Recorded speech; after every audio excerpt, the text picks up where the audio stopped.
Good morning, আবার একটা নতুন ভিডিওতে সবাইকে ওয়েলকাম। তো দেখো আমাদের ঘরে চলছে দারুণ আড্ডা। আর যে আড্ডা ছেড়ে আমার একদমই বেরোতে ইচ্ছে করছিল না। মাথা ভাঙা থেকে বৌদি আসছিল, ভাগনা ভাগ্নি সবাই আসছিল, কিন্তু কিচ্ছু করার নেই। আমাদের ট্রেন ছিল দুপুর 3টে, তো আমাদেরকে তো এখন বেরিয়ে যেতেই হতো। তো মন খারাপ করতে করতে এই আড্ডা ফেলে আমি এখন বেরিয়ে যাচ্ছিলাম আমাদের ডেস্টিনেশনের উদ্দেশ্যে। তো দেখো ইপসিত একদম রেডি, আমিও রেডি। তো এখন আমরা বেরিয়ে পড়বো। এখন বাজে প্রায় ওই 1:45 মতো। তো টোটোও চলে এসেছে। তো চলো সবাইকে বাই বাই করে আমরা এবার রওনা দিলাম এনজিপির উদ্দেশ্যে। আজকে কিন্তু পুরো ব্লগটা সঙ্গে থেকে দেখতে হবে, আশা করি তোমার ভালো লাগবে। আর আমারও কিন্তু ভীষণ খুশির একটা দিন আমি আজকে তোমাদের সঙ্গে শেয়ার করতে যাচ্ছি। যতটা পারবো ততটা শেয়ার করার চেষ্টা করব, যতটা সুন্দর করে পারবো ততটা সুন্দর করেই শেয়ার করার চেষ্টা করব। তো এনজিপি যাওয়ার পথে আমরা মিয়মোড়ে দাঁড়িয়েছিলাম কিছু টিফিন নেবার জন্য। তো দেখো ইপসিত চলে গেছে, আমি টোটোতে ওয়েট করছিলাম, আমি নাম নিই। তো ও নিয়ে চলে এসেছে। এবার আমরা যাচ্ছি এনজিপির উদ্দেশ্যে। তো আমি তোমাদের সঙ্গে কথা বলতে বলতে এনজিপিতে পৌঁছেও গেলাম। তো আমাদের টিকিট ছিল বন্দে ভারতে, ওটা ছিল দুপুর 3টের সময় এনজিপি থেকে। তো আমরা একটু আগেই পৌঁছে গিয়েছিলাম, কারণ তোমরা জানো ওই লাগেজ রাখা নিয়ে খুব একটা প্রবলেম হয়। তো একটু আগে গেলে না ওই লাগেজটা রাখতে একটু সুবিধা হয়। তো সেই জন্য একটু আগে আগে আমরা গিয়েছিলাম। তো সেই জন্য আমরা ফাঁকাও পেয়েছিলাম, লাগেজ রাখতে খুব একটা প্রবলেম হয়নি। তো চলো সঙ্গে থাকো আর ভিডিওটা দেখতে থাকো।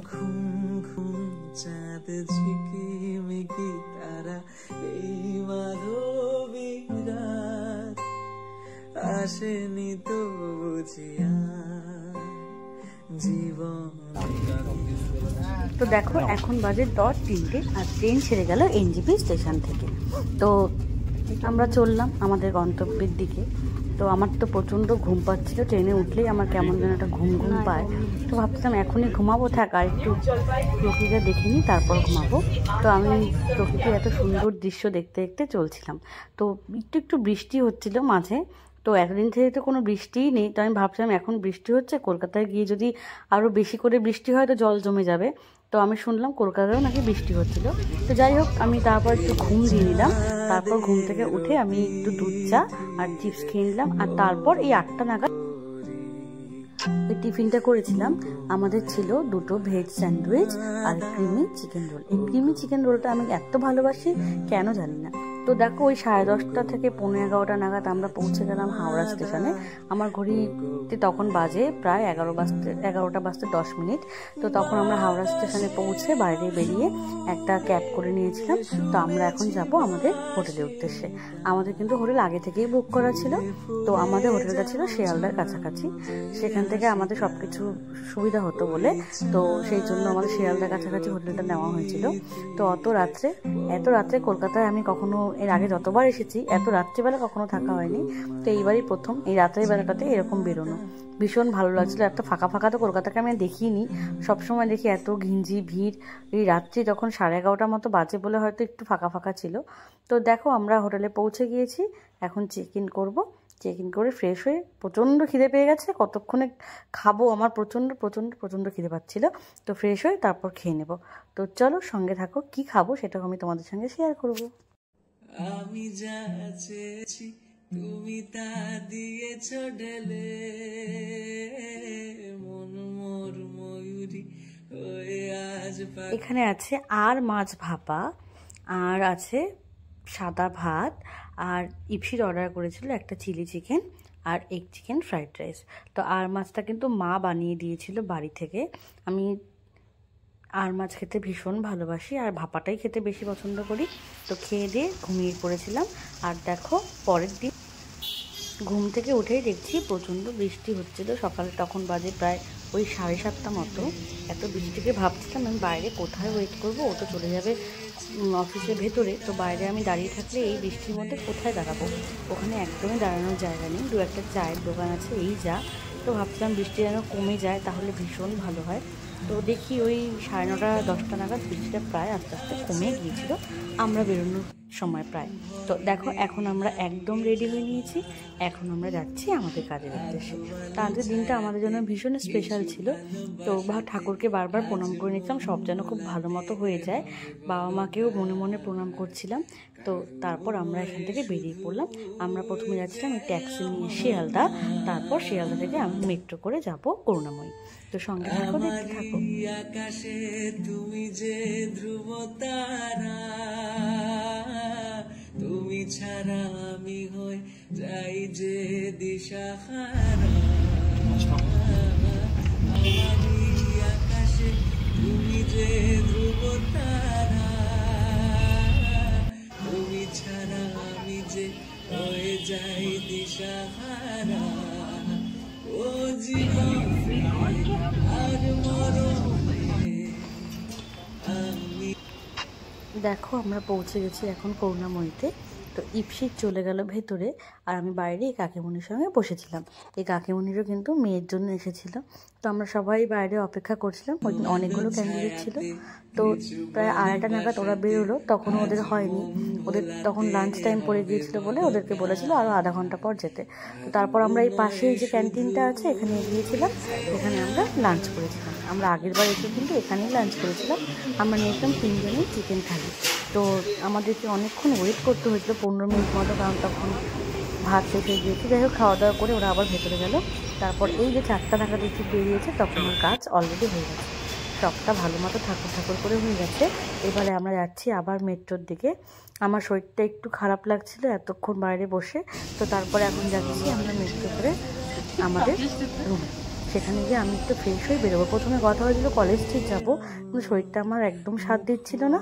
তাই আমরা সেই প্ল্যানটা ক্যান্সেল করে আমরা চলে গেলাম আমাদের রুমের দিকে, যাতে আমরা কিছুক্ষণ রেস্ট করে নিতে পারি। তারপর আমাদের বিকেলে আরেকটা অন্য প্ল্যানও ছিল সেই জন্য। তো আমরা শিয়ালদা নেমে একটা অটো নিয়ে নিয়েছিলাম আমাদের রুমে যাওয়ার জন্য। তারপর সেখানে গিয়ে আমি একটু রেস্ট করে নিতাম, ওই বেশিক্ষণ সময় পাইনি, ওই আধা ঘন্টার মতো। তারপর দেখো আবার রেডি হয়ে বেরিয়ে পড়েছিলাম। এই দেখো এখানে চলে এসেছে আমার ছোট্টবেলার বান্ধবী সুস্মিতা।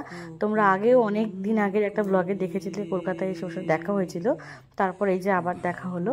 আজকে আমাদের সবারই মানে খুব হেক্টিক শিডিউল সত্ত্বেও আমরা খুব প্ল্যানিং করে দেখাটা করেছিলাম। জানি বেশিক্ষণ সময় বসতে পারবো না, কিন্তু ওইটুকু সময়ই আমাদের কাছে অনেক। তো ও ছুটি নিয়ে এসেছিল, তার দাদাও ছুটি নিয়ে এসেছিল। আর ঋতুপর্ণা একটা কাজে আটকে গিয়েছিল বলে ওর আসতে লেট হচ্ছিল। ওকে হঠাৎ করে অফিসের কাজে শ্যামবাজার যেতে হয়েছিল, তাই ওর মোটামুটি ওই 1 ঘন্টা মতো লেট হয়েছিল আসতে। আমরা ওর জন্য অনেকক্ষণ ওয়েট করেছি। তোমার চরণ মঞ্জিরে ভালোবেসে সখী নিভৃতে। তো আমরা ওখানে দাওয়াতে হিন্দি সবাই মিট করেছিলাম। তারপর সেখানে আমরা নিয়েছিলাম কাবাব। তো আরেকটা কাবাব ছিল রেশমি কাবাব, সেটার আমি এত খুশিতে ফুটেজ নিতেই ভুলে গেছি। তো ঋতুপর্ণা চলে এসেছে, তখন বাজে প্রায় 6:30 মতো। আমরা 5টায় অলরেডি গিয়েছি, ও 1.5 ঘন্টা পরে এসেছিল। ওকে খুব মিস করছিলাম। ও আসার পরে কিন্তু আমাদের আর মানে 1 সেকেন্ড তো দাঁত আর ভেতরে ছিল না, এত হাসাচ্ছিল, এত মজা করছিল। তো যাই হোক, খুব মজা হয়েছিল। এত সুন্দর সময় কাটলো, মনে হচ্ছিল কত তাড়াতাড়ি ঘড়ির কাঁটা ঘুরে যাচ্ছে। 8টা পর্যন্ত আমরা ওখানে ছিলাম, কিন্তু খুব খুব খুব খারাপ লাগছিল চলে আসার সময়। তো যাই হোক, এখন ঋতুপর্ণা সুস্মিতা সবাই কর্মসূত্রে কলকাতাতেই থাকে, আর আমিও কলকাতাতেই গিয়েছিলাম একটা বিশেষ কাজে। সেই জন্য সবার সাথে এই দেখা করার সুযোগটা কিন্তু আমরা একদমই হাতছাড়া করিনি। ও আসার পরে আমরা আবার অর্ডার করেছিলাম চিকেন ড্রামস্টিক, আর অর্ডার করেছিলাম আমরা পর্ন ফ্রাই। তো যাই হোক, খাওয়া দাওয়া করে আবার জমিয়ে আড্ডা মেরে আমরা ওই 8:30 থেকে 8:30 নাগাদ বেরিয়ে পড়েছিলাম, কারণ আমাদের রাত্রে আবার ট্রেন ছিল। এত সুন্দর মজা হয়েছিল। আর ঋতুপর্ণার সাথে সুস্মিতার একদম সেই স্কুল লাইফের পর আজকে প্রথম দেখা। আমার সাথে যদিও মাঝে একবার দেখা হয়েছে, ঋতুপর্ণার সাথে একদমই হয়নি।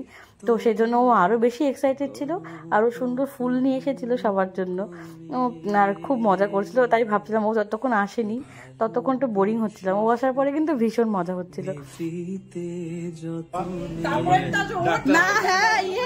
আমি চাকরি পাবো না তো, ওকে বলছি পরীক্ষা অবস্থা কিন্তু কি লিখতেছে আমি জানি না, যেটা পড়ার জন্য আমরা কেউ রেডি না, এরকম কিছু লিখে ফেলো না। যে গান বাজিয়েছে আমার বিয়েতে